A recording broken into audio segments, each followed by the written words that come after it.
En 1994 llegó a los cines una película de ciencia ficción con una idea que mucha gente en Hollywood consideraba demasiado extraña para tener éxito. Dirigida por Roland Emmerich y coescrita junto al productor Dean Devlin Stargate, contó la historia de un antiguo portal capaz de transportar seres humanos a través de distancias inimaginables a un mundo distante gobernado por un ser adorado como un dios. Sobre el papel, sonaba como el tipo de concepto que debería haber tenido dificultades para encontrar una audiencia. Sin embargo, de alguna manera contra todas las expectativas, capturó la imaginación de los cinéfilos de todo el mundo y se convirtió en una de las historias de éxito más sorprendentes de la década. Lo que siguió conmocionó a la industria. Realizada con aproximadamente $55 millones, la película recaudó casi $197 millones en todo el mundo y sentó las bases para una franquicia que continuaría expandiéndose durante años a través de series de televisión, libros, juegos y una comunidad de fans intensamente leal. Pero detrás del éxito de taquilla se esconde una colección de historias notables, decisiones de producción extrañas y momentos detrás de escena que la mayoría de los espectadores nunca supieron que existían. Algunas de ellas son tan improbables que parecen casi ficticias. Antes de que Kurt Russell entrara al set como el coronel Jack O'Neill, ya había rechazado la película varias veces. Lo extraño fue que su decisión tuvo muy poco que ver con la película que finalmente vio el público. Según Dean Devlin, a Russell le habían enviado accidentalmente un primer borrador inacabado del guión, una versión que nunca tuvo la intención de salir de las oficinas de los escritores y ciertamente no estaba destinada a ser utilizada para decisiones de reparto. Carecía del pulido, la estructura y el desarrollo de personajes que luego definirían el guión terminado. Cuando Russell leyó esa primera versión, inmediatamente no le gustó. Vio poco potencial en el material y rápidamente dejó el papel. Luego los productores volvieron a acercarse a él y él volvió a rechazarlo. El proceso se repitió varias veces, generando frustración en ambas partes, sin que nadie se diera cuenta de que el actor y los realizadores estaban hablando de dos películas completamente diferentes. Durante un tiempo sorprendentemente largo, el malentendido continuó. Russell siguió recibiendo solicitudes para reconsiderar su decisión y cada vez continuó dando la misma respuesta. No fue hasta que alguien finalmente descubrió que nunca le habían entregado el guión de rodaje completo que la situación cambió. Una vez que le entregaron la versión adecuada, todo cambió casi de inmediato. Después de leer el guión terminado, la reacción de Russell fue completamente diferente. Según Devlin, la respuesta del actor fue algo parecido a «Bueno, esto no es tan malo». Fue un comentario simple, pero cambió el rumbo de la producción. Combinado con un salario de $7 millones, una cantidad enorme. En ese momento, Russell aceptó unirse al proyecto y aportó un nivel de credibilidad, experiencia y autoridad silenciosa que ayudó a definir el tono de la película. Ese salario en sí se convirtió en un tema de conversación en todo Hollywood. Carolco Pictures ya estaba lidiando con presiones financieras y algunos observadores de la industria cuestionaron si un sueldo tan grande estaba justificado. Sin embargo, en retrospectiva, la actuación de Russell se convirtió en uno de los elementos que ayudaron al público a aceptar la premisa inusual de la película. Su interpretación fundamentada brindó a los espectadores a alguien creíble a quien seguir en un mundo extraordinario. La historia del casting de Jay Davidson fue aún más extraña. A diferencia de muchos actores que compiten agresivamente por papeles importantes, Davidson tenía poco interés en construir una carrera a largo plazo en Hollywood. Después de ser descubierto en una fiesta y obtener elogios de la crítica por su inolvidable actuación en The Crying Game, la repentina atención le pareció abrumadora. La fama no era algo que deseara activamente y volver a ser el centro de atención tenía muy poco atractivo. Cuando los productores se acercaron a él para interpretar a Ra, el misterioso gobernante alienígena, en el centro de Stargate, Davidson vio la oportunidad de terminar la conversación antes de que comenzara. Decidió nombrar una tarifa tan escandalosa que ninguna producción razonable la aceptaría jamás. Confiado en que la demanda los ahuyentaría, pidió $1 millón. La cifra era intencionalmente enorme para alguien con créditos de actuación limitados. Davidson esperaba que los productores le agradecieran su tiempo y se marcharan. En cambio, lo sorprendieron por completo al aceptar la oferta sin dudarlo. La estrategia que supuestamente lo liberaría del proyecto lo había encerrado accidentalmente en él. De repente, Davidson se encontró preparándose para una película que nunca esperó hacer. Su apariencia única, su voz distintiva y su presencia en la pantalla de otro mundo ayudaron en última instancia a crear uno de los villanos más memorables de la ciencia ficción de los 90. Irónicamente, el papel que intentó evitar se convirtió en una de las actuaciones definitorias asociadas con su carrera. La relación de James Spader con Stargate no fue menos complicada. Años más tarde admitió abiertamente que su primera impresión del guión fue extremadamente negativa. No solo tenía preocupaciones menores sobre el guión.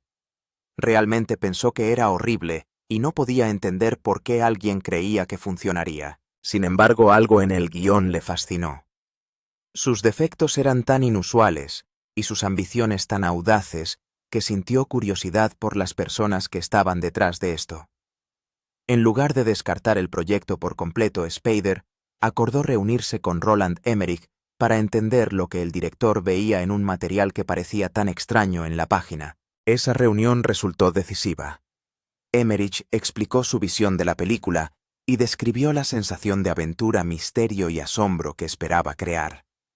Spader quedó intrigado por el panorama general y finalmente aceptó interpretar a Daniel Jackson, el brillante pero socialmente torpe egiptólogo, cuyo descubrimiento pone en marcha la historia. Sin embargo, sus preocupaciones sobre el diálogo nunca desaparecieron del todo. Según Dean Devlin, ocasionalmente surgieron tensiones durante la producción, especialmente cuando las escenas contenían líneas que Spader creía que no funcionaban. En un momento la frustración alcanzó tal nivel que se negó a dejar su tráiler porque sintió que el material necesitaba cambios antes de que la filmación pudiera continuar. La producción se detuvo temporalmente. Los miembros de la tripulación esperaron mientras las discusiones continuaban a puerta cerrada. Finalmente, Kurt Russell supuestamente decidió que ya había visto suficiente y fue directamente al tráiler de Spader. El enfrentamiento que siguió se convirtió en una de las historias detrás de escena más famosas, asociadas con la realización de la película, y sigue siendo parte de la historia de Stargate hasta el día de hoy. Mucho antes de que Russell aceptara oficialmente el papel del coronel Jack O'Neill, los realizadores exploraron varias posibilidades muy diferentes. Entre los nombres supuestamente considerados estaban Sean Connery y Wesley Snipes, dos actores cuyas interpretaciones del personaje probablemente habrían transformado toda la película. Cada uno aportó un estilo, una energía y una presencia en pantalla completamente diferentes. Sean Connery en particular es una posibilidad fascinante de imaginar. A principios de la década de 1990, poseía una combinación inigualable de autoridad, carisma y peso emocional. O'Neill es un hombre que carga con un profundo dolor personal bajo un exterior profesional, y Connery ciertamente tenía la capacidad interpretativa para darle vida a esa complejidad. Wesley Snipes representó una dirección completamente diferente. Recién salido de éxitos como New Jack City y Demolition Man, fue una de las estrellas de acción más dinámicas de la época. Si hubiera aceptado el papel, el personaje podría haberse convertido en algo mucho más enérgico y agresivo que la versión que el público finalmente recibió de Russell. Uno de los hechos más notables sobre Stargate no tuvo nada que ver con el casting o la realización cinematográfica. Se trataba de tecnología. En 1994 Internet todavía era un territorio en gran medida desconocido para el ciudadano medio. La mayoría de los hogares nunca habían visitado un sitio web, y muchas personas ni siquiera habían oído el término. Sin embargo, Stargate se convirtió en la primera película de la historia en tener un sitio web oficial creado específicamente para promover su lanzamiento. En una época en la que el marketing online apenas existía, el equipo de producción apostó por una plataforma completamente no probada. Creían que el futuro de la comunicación y la participación de la audiencia eventualmente pasaría a estar en línea aunque muy pocas personas podían ver ese futuro todavía. Hoy en día todas las películas importantes se lanzan con sitios web, campañas en las redes sociales, avances en línea y estrategias de publicidad digital por valor de millones de dólares. Pero en 1994 nada de eso existía. El sitio web Stargate operaba en territorio inexplorado años antes de que Internet se convirtiera en una parte central de la vida cotidiana. Mirando hacia atrás, la decisión parece casi profética. Una película sobre tecnología extraterrestre avanzada y viajes interestelares se convirtió silenciosamente en pionera de la promoción digital en el momento exacto en que Internet comenzaba su propio viaje hacia la corriente principal. Fue otro ejemplo más de cómo Stargate repetidamente se adelantó a su tiempo en formas que el público nunca se dio cuenta mientras lo veía desarrollarse en la pantalla grande. Quizás la historia más inspiradora de todas pertenezca al compositor de la película.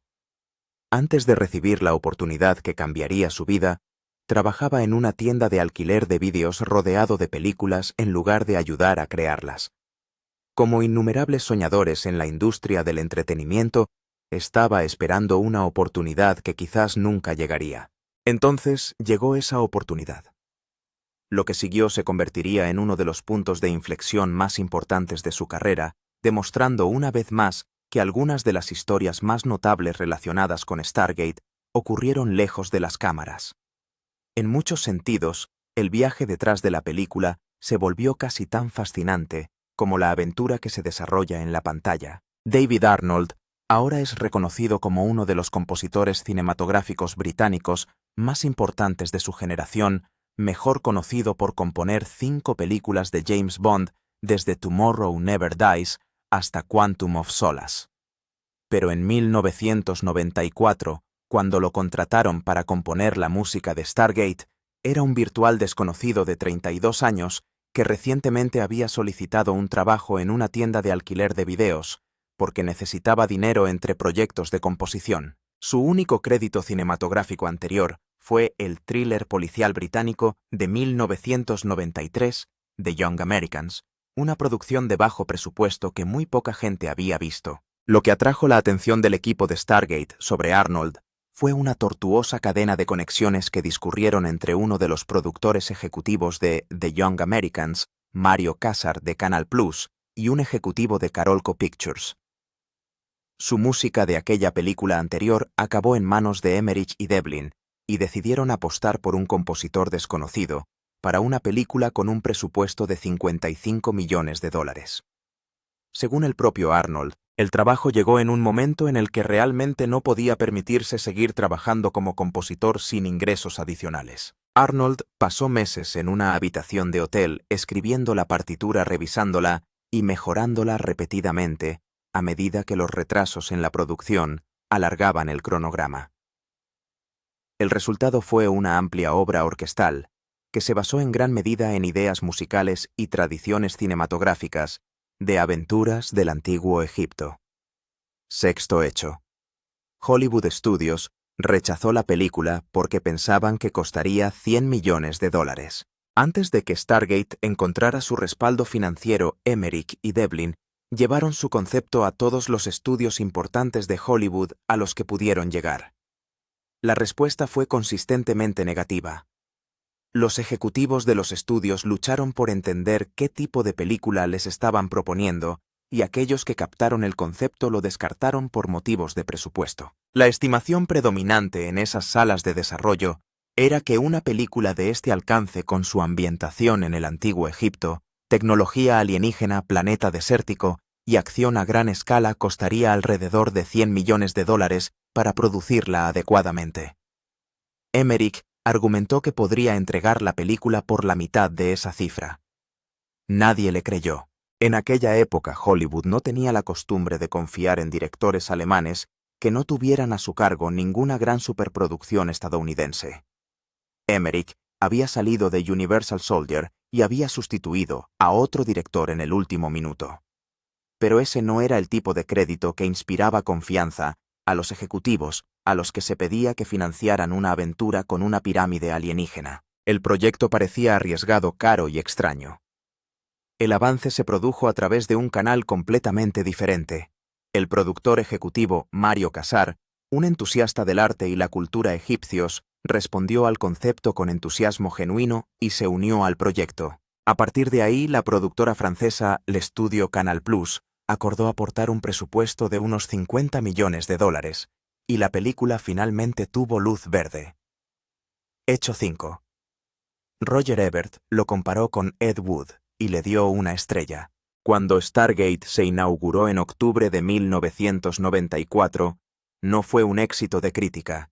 Las críticas fueron mixtas en el mejor de los casos y hostiles en el peor.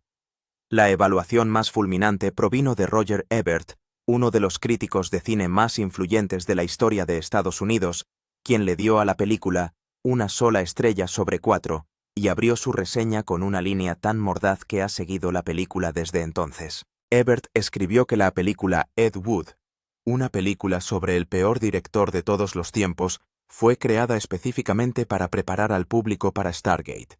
Esa no es una crítica amable. Eso es una demolición. El problema central de Ebert con Stargate fue que tomó una premisa inusual y potencialmente fascinante y luego procedió a ejecutarla de la manera más convencional y poco inspirada imaginable. Una historia sobre antiguos astronautas que visitaron la Tierra, esclavizaron a poblaciones y utilizaron tecnología de agujeros de gusano para conectar planetas distantes es rica en posibilidades. Ebert sintió que Emmerich y Devlin desperdiciaron toda esa posibilidad en lo que describió como un tiroteo entre buenos y malos, que podría haberse desarrollado en cualquier lugar. La sensación de asombro que exige la ciencia ficción estaba, en su opinión, completamente ausente. Cuarto hecho. Djimon Hounsou apareció en la película pero no fue acreditado por su nombre completo. Djimon Hounsou hoy es reconocido como uno de los actores más respetados de su generación, con nominaciones al premio de la Academia por In America y Blood Diamond, y un conjunto de trabajo que abarca 2 décadas de importantes producciones de Hollywood. Pero en 1994 Stargate fue uno de sus primeros papeles cinematográficos importantes. Apareció como Horus, un guardia personal del dios alienígena Ra, una presencia físicamente imponente que no requería diálogo para comunicar una amenaza. Era el tipo de papel diseñado en torno a la apariencia y el movimiento más que al desarrollo del personaje. Lo inusual es cómo la producción decidió acreditarlo. En los créditos de la película, Hounsou aparece simplemente como Djimon sin su apellido. Este no era un nombre artístico que hubiera adoptado ni una decisión creativa que él mismo tomara. Fue simplemente la forma en que la producción decidió incluirlo, una omisión curiosa que aparece en múltiples registros oficiales del elenco de la película. Para un actor que llegaría a ofrecer algunas de las actuaciones más poderosas emocionalmente de las décadas de 1990 y 2000, aparecer solo con un nombre en uno de los primeros créditos se siente como una señal involuntaria de lo infravalorado que estaba en esos primeros años. Hecho 3. El éxito de la película destruyó sin querer su propia productora. Una de las ironías más extrañas en la historia financiera de Stargate es que el éxito comercial de la película estuvo directamente relacionado con el colapso de la productora que ayudó a realizarla. Carolco Pictures, cofundada por el productor ejecutivo Mario Casar, había construido su reputación a través de una serie de importantes películas de acción, incluidas Rambo Total Recall Terminator 2 y Cliffhanger. En 1994 la empresa atravesaba graves dificultades financieras. La deuda se había acumulado en múltiples proyectos y Carolco necesitaba desesperadamente un golpe para mantenerse a flote. Stargate proporcionó exactamente ese éxito, obteniendo fuertes retornos de taquilla y generando ingresos significativos. Pero Carolco, que ya estaba en problemas financieros, tuvo que vender los derechos de Stargate a MGM como parte de un acuerdo alcanzado en febrero de 1994. Parte del dinero que Carolco recibió de ese acuerdo se canalizó luego para financiar su siguiente proyecto, la aventura pirata Cutthroat Island, protagonizada por Geena Davis. Esa película comenzó la fotografía principal la misma semana que Stargate se estrenó en los cines. Cutthroat Island Ganó solo unos 10 millones de dólares frente a su presupuesto de casi 100 millones de dólares. A finales de 1995, Carolco estaba en quiebra. Los activos restantes de la empresa, incluidos los derechos de las franquicias Rambo Total Recall, Universal Soldier y Terminator, fueron subastados. Stargate ahora pertenecía íntegramente a MGM, por lo que la película, que tuvo un gran éxito en taquilla, que validó los instintos de cazar, y el equipo de Carolco, acabó siendo una de las últimas cosas que la empresa produjo antes de dejar de existir. Stargate sobrevivió al colapso de su creador y pasó a definir una franquicia. Carolco no sobrevivió en absoluto. Hecho 2. Emmerich y Devlin planearon una trilogía que nunca se realizó. Desde el momento en que se abrió Stargate y su éxito comercial quedó claro, Roland Emmerich y Dean Devlin expresaron sus intenciones de continuar la historia. No habían concebido Stargate como una película independiente. Su visión desde el principio fue una trilogía.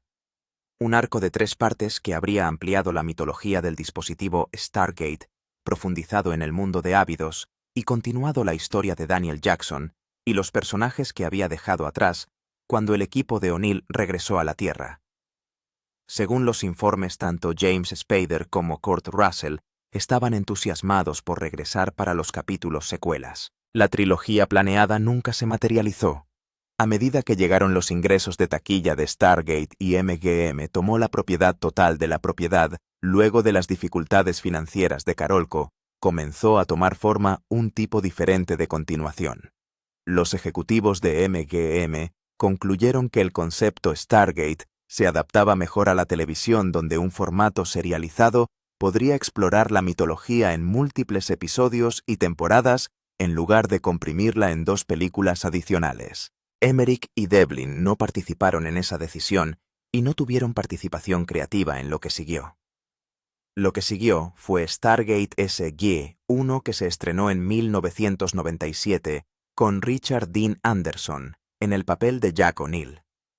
La serie de televisión duró 10 temporadas y generó 2 derivados importantes, Stargate Atlantis y Stargate Universe, así como películas directas a video y una serie animada. La franquicia que Emmerich y Devlin imaginaron como una trilogía de películas teatrales se convirtió en una de las instituciones televisivas de ciencia ficción más antiguas de su época. Las secuelas que planearon y nunca hicieron fueron reemplazadas por más de 300 horas de televisión.